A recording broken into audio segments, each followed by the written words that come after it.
Where the story left off, Oarai's tiny team of just 8 tanks had suddenly received unexpected reinforcements, bringing it up to 30, equal to that of its opponent, the university team. However, as I mentioned in my previous video, adding these tanks to the team didn't suddenly make it an even fight. In a way, it made things even more challenging for Miho as team commander, for while she's of course happy to have these new tanks, their presence makes planning the battle, and of course commanding it, much more complicated. So let's get into the first portion of the battle, where we can see the newly formed Oarai conglomerate team struggle with this before changing approaches. This week's video is brought to you by my upcoming original manga, Amaranth Angels. Your anime girls, starfighters, and exciting space battles in a fun space adventure. Written by a Girls and Panzer fan, for other fans of Girls and Panzer and the military mori genre in general. The first full volume should be out sometime later this year, and you can pre-order a copy today over on Fund My Comic. Now, back to the video. We start, of course, with the preparations for the battle.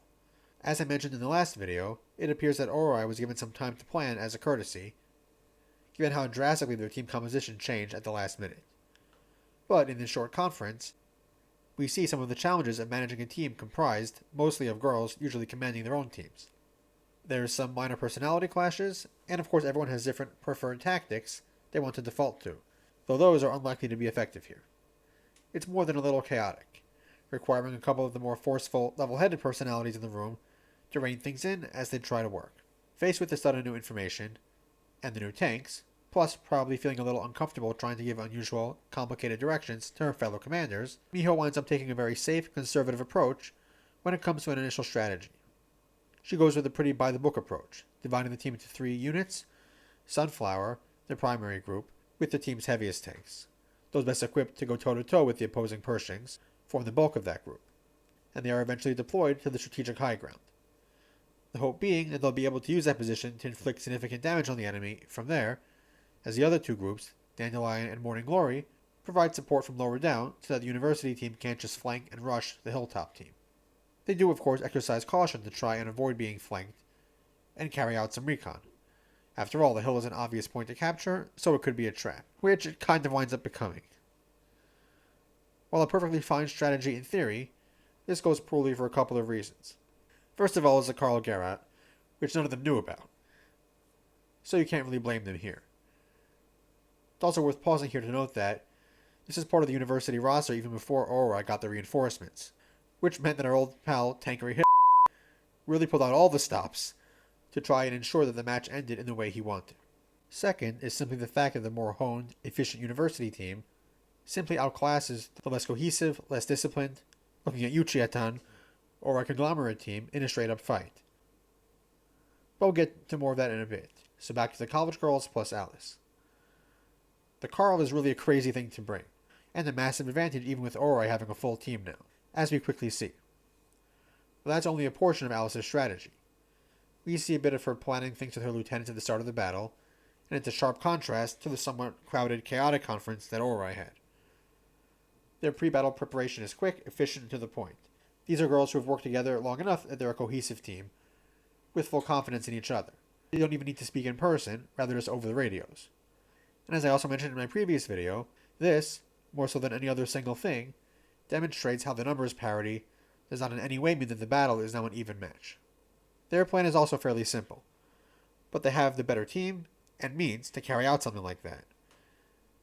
And they don't make the classic antagonist mistake of underestimating the main characters. Basically, their initial priority is taking out Oarai's heaviest tanks, the ones that pose the biggest threat to their own, those being Pravdas and Koromoimines. Not knowing precisely what their opponent plans, they begin a general advance and dispatch recon tanks that will help them decide what actions to take later on. So both team scouts locate portions of the opposition, with the university team confirming that Oarai is in fact taking the hill, and Anchovy and Co. spotting part of the advanced university force. Despite the risk, the upside of taking the strategic high ground is still worth going for, so Oarai's Sunflower group occupies it. From the top, it could support the other 2 units, Dandelion and Morning Glory, as they help ensure that Sunflower doesn't get surrounded and cut off. Still keeping things very simple and by the book, but effective in theory, with the goal to force a decisive engagement early on, as Darjeeling notes. Although, history buffs might recognize that mindset as somewhat similar to that of the Japanese in the Pacific during World War II, and that did not go well. Here, it won't be much different. The movie also helps us follow along by showing brief cutaways to both commanders' maps as well as the audience display, giving us a clearer picture of the team movements early on. Upon learning that Oarai is in fact taking the hill with its heaviest tanks, Alice now has a clear plan in mind. She'll keep the Oarai support groups pinned down, and let the Carl deal with Orai's more powerful group on the hilltop as more of her forces surround and take them all out. Presumably, once that was done, she planned to then methodically take apart the rest of the team, which at that point would have had no way of matching their firepower. To accomplish the partial surround, she sends one group directly toward the hill, another to break through one of the Oarai units and assault the hill from the other side, with her third main unit to pin down the other Oarai support group. It's sort of a defeat in detail tactic, using most of her force to focus down Orai's most important unit. That pretty much goes according to plan. Dandelion and Morning Glory come under attack, and Orai's commanders initially assume that the enemy is trying to take these units out first. Operating on this framework, Miho orders them to take defensive posture and await fire support from Sunflower up on the hill. Again, a very sensible approach, given that she's still completely unaware of the Carl. Meanwhile, atop the hill, Miho, ever observant, spots the enemy forces approaching her, but, knowing they can't directly attack her there yet, just keeps an eye on them while preparing to support the others. Lower down, however, things are not going well. The university team has clearly identified Morning Glory's weakest link, Chiatan, and pins down the unit's other tanks while focusing on them, doing a great job preventing the unit from operating effectively together. Unsurprisingly, this prompts the hot-headed Chiatan girls to go against orders and charge, and this results, predictably, in two of their tanks being taken out as the university team breaks through, damaging some other tanks as they go and stopping an attempted pursuit, leaving them completely free to flank Sunflower on the hill. It is interesting to consider whether it might have been better for the university team to try and completely wipe out this group here, but they certainly would have lost some tanks, at least in the process, and that would have left Sunflower in a better position to withdraw. So they probably made their correct choice, given the information they had at the time. Then, as we all remember, as Sunflower attempts to begin providing fire support, the proverbial hammer drops, and the Carl opens fire. As expected, Sunflower is caught completely off guard, and due to this being indirect artillery fire, they have no way of knowing when or where the next shot will come from, so they really have no choice but to vacate the hill immediately, and hope to avoid getting hit, again, by being in motion.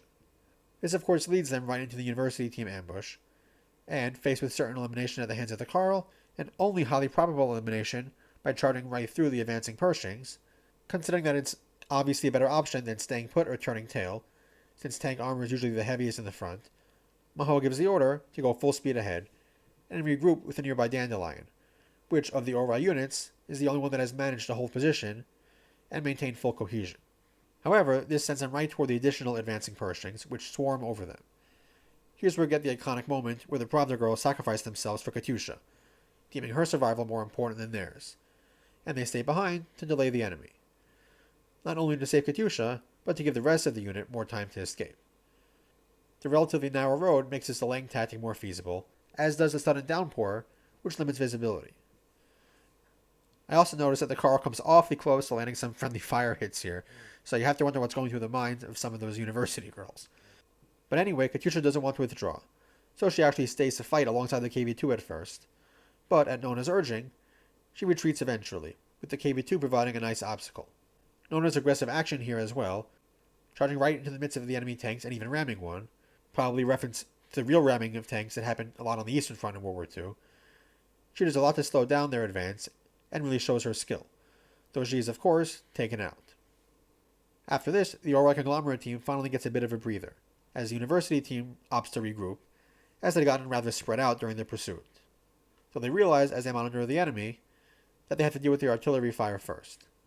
To accomplish this, Miho sends Acorn Platoon, made up of some of her lighter, more maneuverable tanks, and with some of her most creative minds, out to find and eliminate it.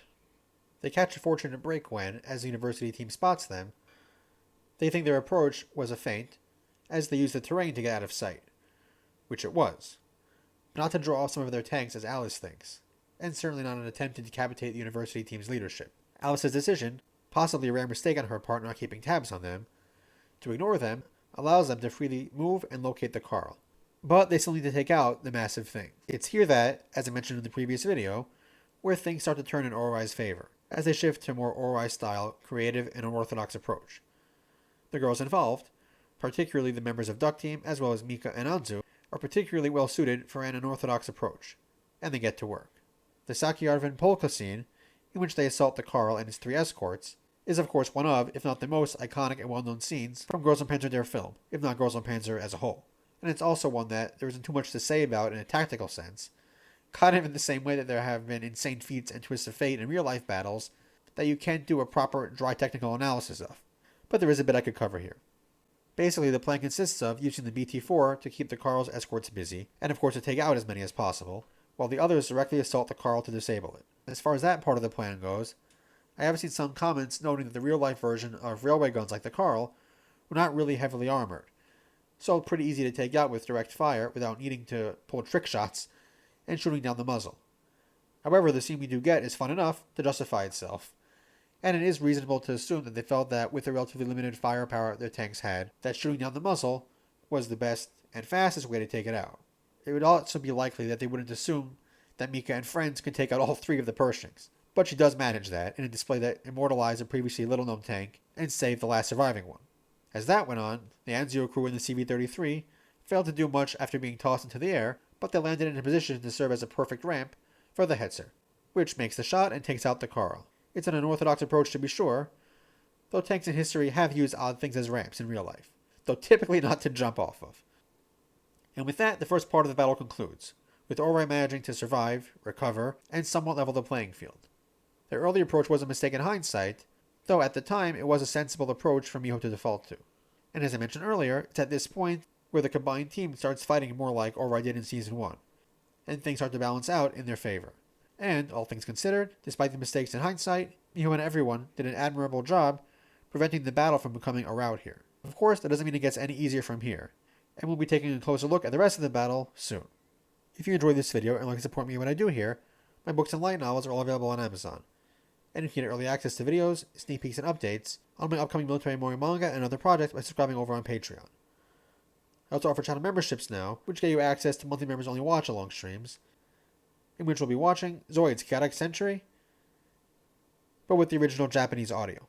And as always, if you have any thoughts on this video or there's anything Girls und Panzer related you'd like me to talk about, definitely share them in the comment section below. And while I might not get to respond to every comment, at least not in a timely manner, I can guarantee that I read each of them. I'd love to hear them, and don't forget to like the video, subscribe, and hit the bell so you don't miss any future uploads. That's all for now, so until next time.